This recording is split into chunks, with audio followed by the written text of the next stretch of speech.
Olá, você conectado no Portal Plox. Nós estamos recebendo em nossos estúdios o candidato do PCdoB, Carlos Vasconcelos. Mas antes de nós começarmos a nossa entrevista, vamos ouvir umas breves palavras do vice Vaguinho. Olá, amigos. Meu nome é Vaguinho, trabalho na Paz de Timóteo há 21 anos. Fui convidado pelo Carlos Vasconcelos a ser candidato a vice-prefeito aqui de Timóteo, onde na qual colocamos nosso nome com muita alegria e com muita honra por ser também o único negro a ser candidato no cargo executivo aqui da nossa cidade. Por isso, conto com o seu voto. Estamos juntos nessa luta por Timóteo, uma cidade melhor e uma cidade inteligente, ok? Vote certo, vote 65. Obrigado. Agora sim, candidato, seja muito bem-vindo ao Plox. É uma honra estar aqui presente nesse momento de debate e apresentar nossa candidatura ao povo de Timóteo. Muito bem, vamos começar agora na nossa primeira etapa. O senhor vai responder uma pergunta vindo direto da população. O tema sorteado para o senhor foi sobre infraestrutura. Então vamos acompanhar agora na tela. Meu nome é Ednei, sou morador do Cachoeiro de Vale, no bairro Santa Rita. Eu queria saber o que o prefeito vai fazer sobre o meu bairro. Lá a gente não tem boca de lobo, os lotes vagos, de vez em quando, são os moradores que limpam, e lá está precisando de calçamento também. A questão da infraestrutura em Timóteo é um problema sério também. Nós percebemos cada vez mais, a gente tem observado uma legislação ultrapassada, nós precisamos modernizar. Por exemplo, o plano diretor municipal, que de 2004 até hoje não passou por nenhuma revisão.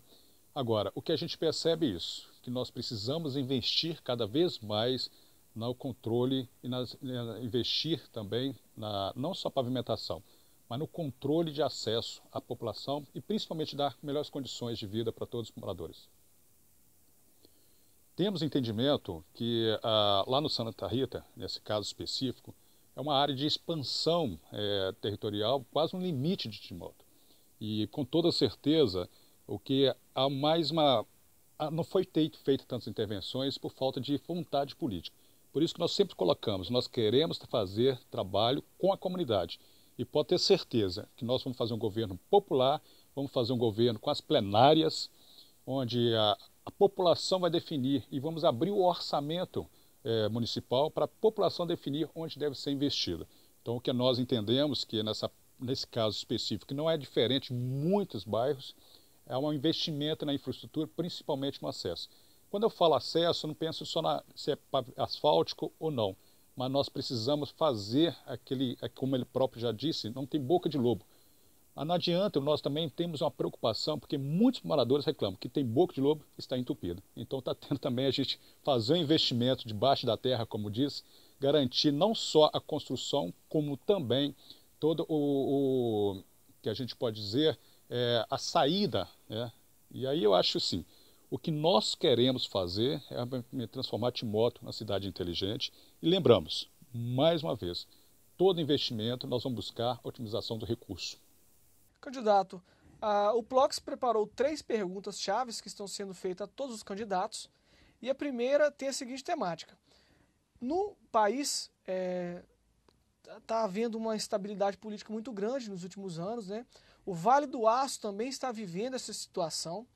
E no mandato do senhor, caso o senhor seja eleito, o que o senhor vai fazer para fazer a população a crer na política de novo? Acho que a palavra-chave que você colocou é esse desencantamento que existe na classe política.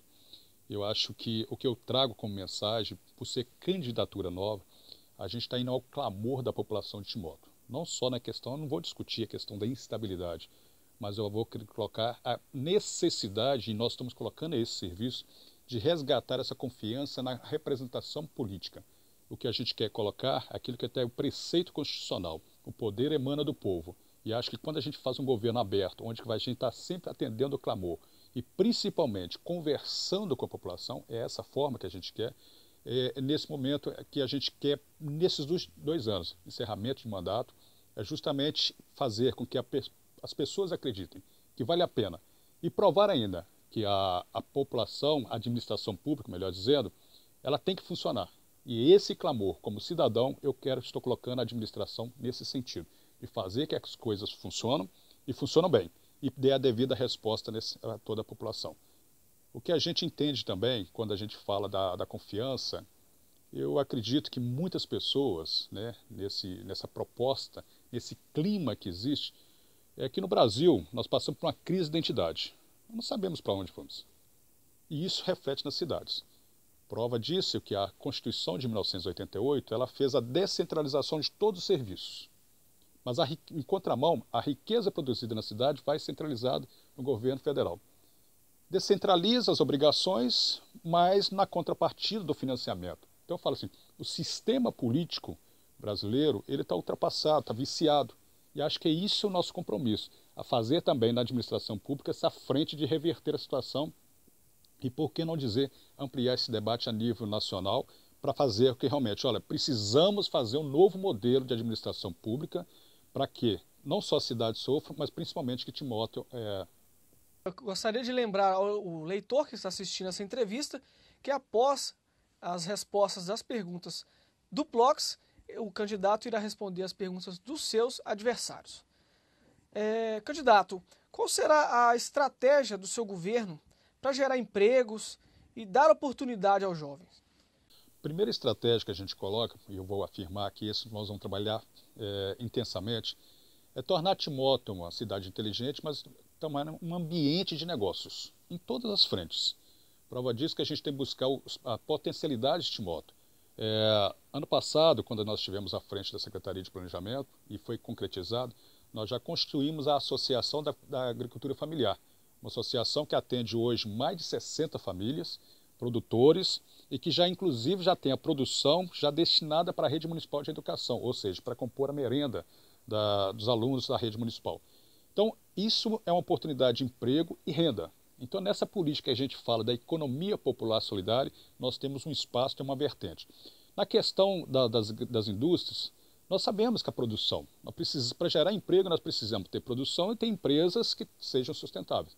Nós sabemos, apesar da contramão que nós estamos hoje vivenciando no Brasil, de fechamento de postos de trabalho, o que a gente quer é conversar com a classe empresarial. Por exemplo, no Timóteo tem um distrito industrial, chamar os empresários, vamos construir alternativas para a gente não só dar segurança jurídica para eles fazerem o trabalho, continuarem a produção, mas também sem essa questão de simplesmente discutir incentivo fiscal, porque não cabe só ao incentivo fiscal, porque o município hoje não pode abrir mão de receitas. Então essa questão da política de incentivo fiscal não é bem assim, mas a gente pode construir um ambiente onde todos a gente pode ampliar os negócios.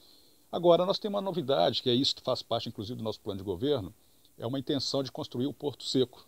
Já existe essa tratativa nesse sentido, da gente consolidar o Porto Seco como a importação e exportação, mas através do Porto Seco a gente gerar uma outra cadeia produtiva e de serviço. Então aí a gente vai ter várias oportunidades, além das parcerias público-privadas que a gente acredita como uma grande fonte de emprego. Nos últimos tempos, o embate político ele vem sendo muito recorrente nas redes sociais, entre os eleitores e os próprios políticos.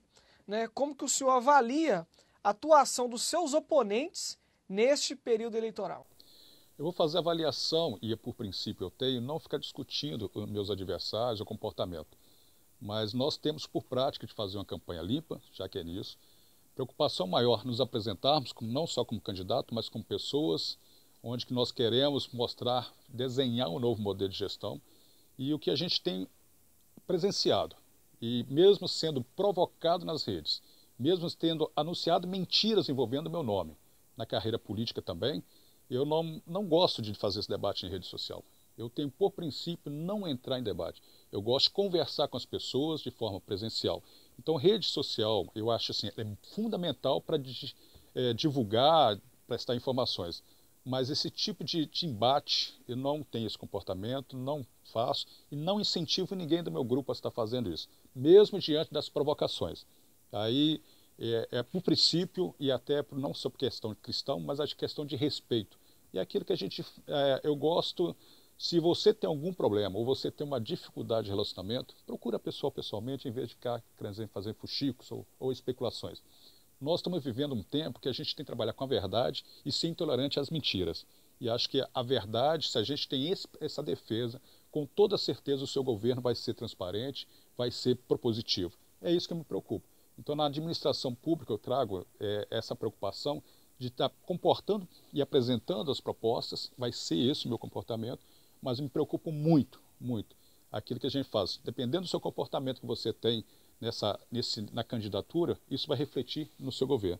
E é por isso que eu preocupo muito mesmo em ser mais uma campanha propositiva, mais uma campanha de trazer esperança, como nós já debatemos, e fazer as pessoas acreditarem na classe política. E nós, como esse poder de representação, nós temos essa responsabilidade de permitir a você, eleitor, resgatar a confiança para uns dias melhores. Agora sim, a gente vai entrar na etapa do debate virtual, onde os seus oponentes enviaram questionamentos ao senhor para que o senhor respondesse aqui no Plox. Vamos agora à primeira pergunta, que foi definida por ordem de sorteio, que é do candidato Adriano Alvarenga. Pode rodar na tela.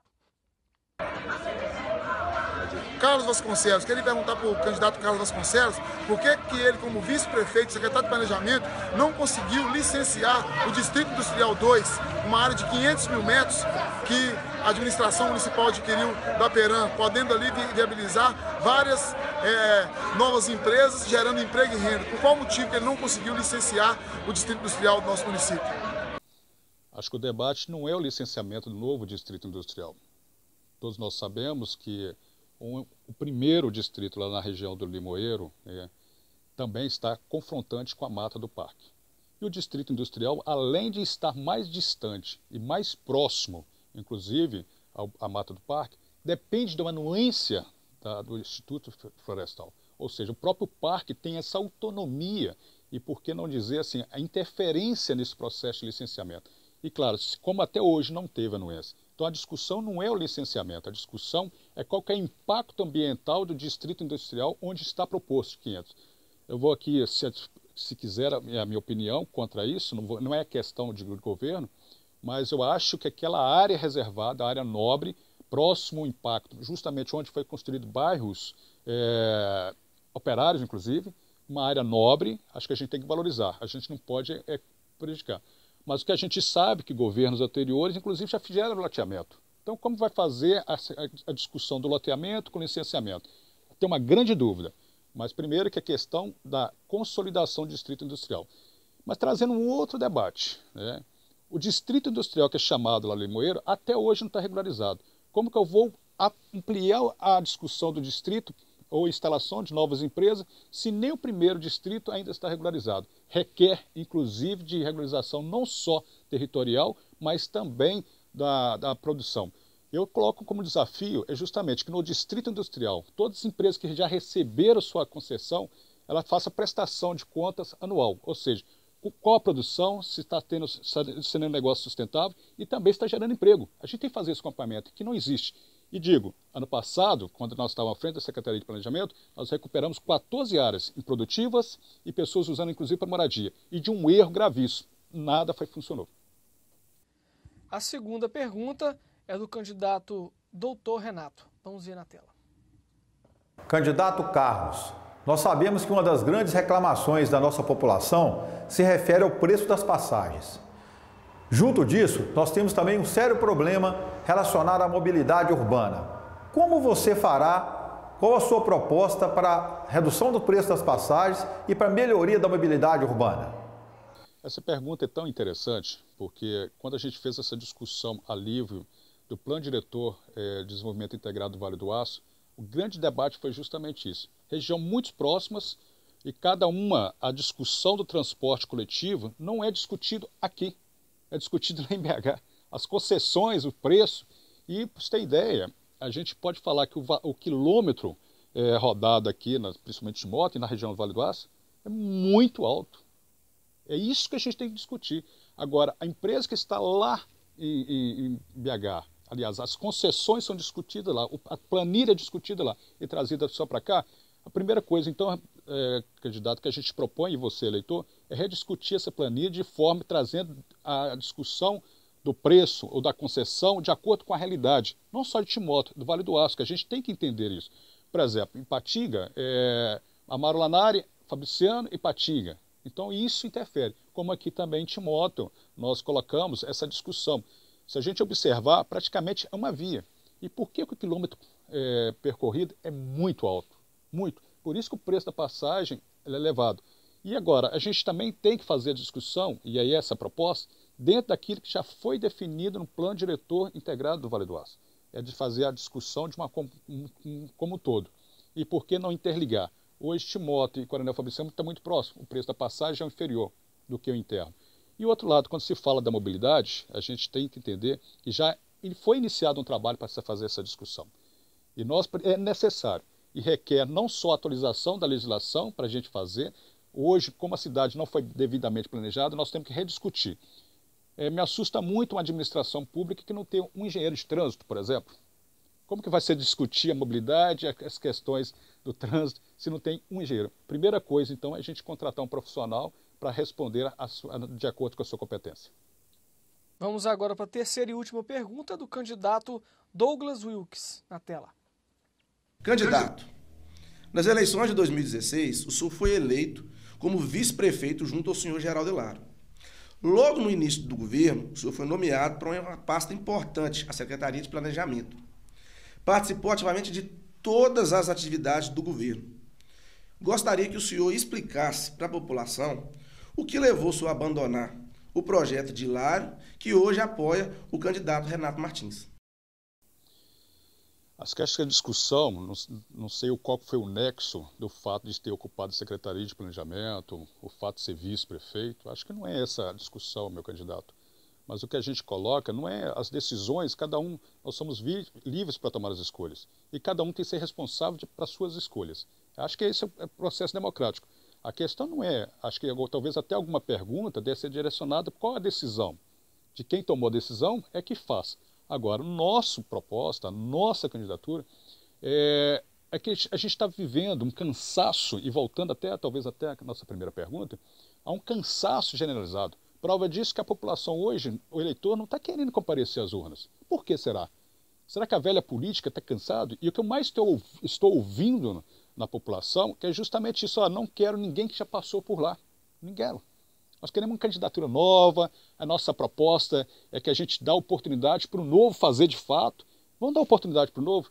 E é nisso que a nossa candidatura foi construída nesse sentido. Então não é rompimento, eu quero dizer que é uma questão de escolha. E nós preferimos encontrar nessa sintonia com a população e em respeito, principalmente no meu posicionamento firme de estar defendendo e ser coerente em todos os meus atos, eu defendo muito a verdade. Agora, a escolha do ex-prefeito é dele. A minha escolha foi no sentido de fazer, eu quero acreditar que a administração pública funciona, vai dar resultado, e eu estou colocando para isso, porque é a minha tentativa de fazer uma gestão eficiente, um governo popular, e onde vai estar sempre conversando com as pessoas. É esse modelo, e eu defendo que o planejamento requer cada vez mais. E a nossa proposta, como nós não temos, foi nesse sentido, de construir um novo governo sem vínculos partidários ou compromissos partidários, é que vai permitir a gente fazer um governo com um secretariado altamente técnico para fazer uma gestão eficiente, e é nessa proposta que nós queremos. Candidato, agora o senhor tem 1 minuto para poder fazer suas considerações finais. A você, eleitor de Timóteo, eu coloco que você tem uma grande oportunidade, mesmo com esse desencantamento, mas se você tem a oportunidade de fazer uma decisão agora dia 24. Nós assumimos essa responsabilidade e fazemos esse convite a você acreditar que é possível fazer diferente, da forma certa e com pessoas novas, com uma outra proposta.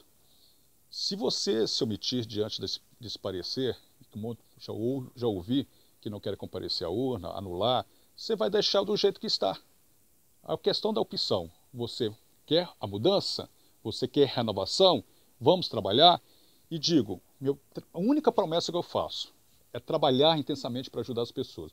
E quero fazer um governo justo. Por isso que eu peço muito a Deus sabedoria para tomar os atos. E eu quero colocar para você que nós queremos fazer essa discussão, inclusive o orçamento, ser discutido com você, para ele não só evitar desperdício, mas também atender às suas necessidades. Candidato, em nome da equipe do PLOCS, gostaria de mais uma vez agradecer a sua presença. E a você, eleitor que acompanhou essa entrevista, nós esperamos que todas essa série de entrevistas possa estar esclarecendo suas dúvidas e que no dia 24 você possa escolher a melhor opção para a cidade de Timóteo. É notícia, tá no PLOCS.